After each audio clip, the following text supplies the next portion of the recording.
si finalement tous les problèmes organisationnels ne se réduisaient qu'à un seul, celui de la taille et de la bonne proportion? Non pas l'inefficacité, comme le pensait Taylor, non pas la motivation, comme l'imaginaient les théoriciens de l'école des relations humaines, mais la juste mesure. Bien gérer une organisation, ne serait-ce pas, avant toute chose, lui donner sa taille idéale, son équilibre optimal?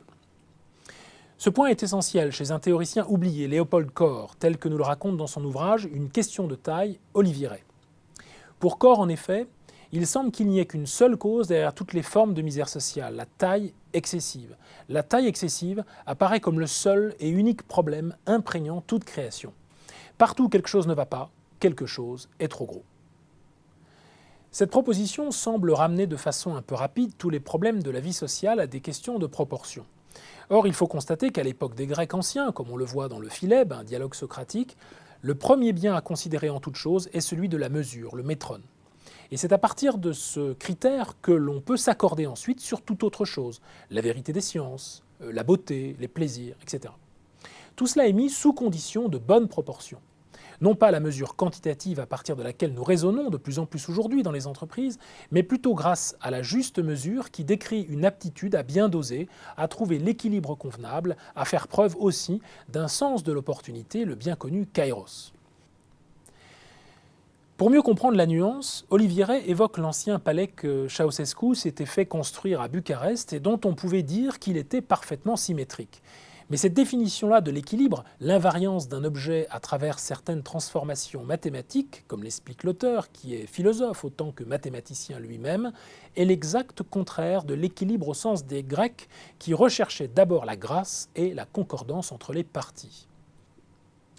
Voilà donc une manière de se réconcilier, sinon avec la gouvernance par les nombres, du moins avec le rapport harmonieux que doivent entretenir qualité et quantité. Pour une entreprise, cela signifie donc non pas la croissance à tout prix, nous ne citerons pas les noms de Vivendi Universal ou de AOL Time Warner pour ne rappeler de mauvais souvenirs à personne, mais trouver le seuil maximal de toute extension. Cela signifie aussi que les débats sur la croissance et la décroissance, qui occupent tant les économistes de tous bords, n'ont plus vraiment raison d'être, puisque ce dont il est question, c'est de trouver le bon équilibre et de s'y tenir.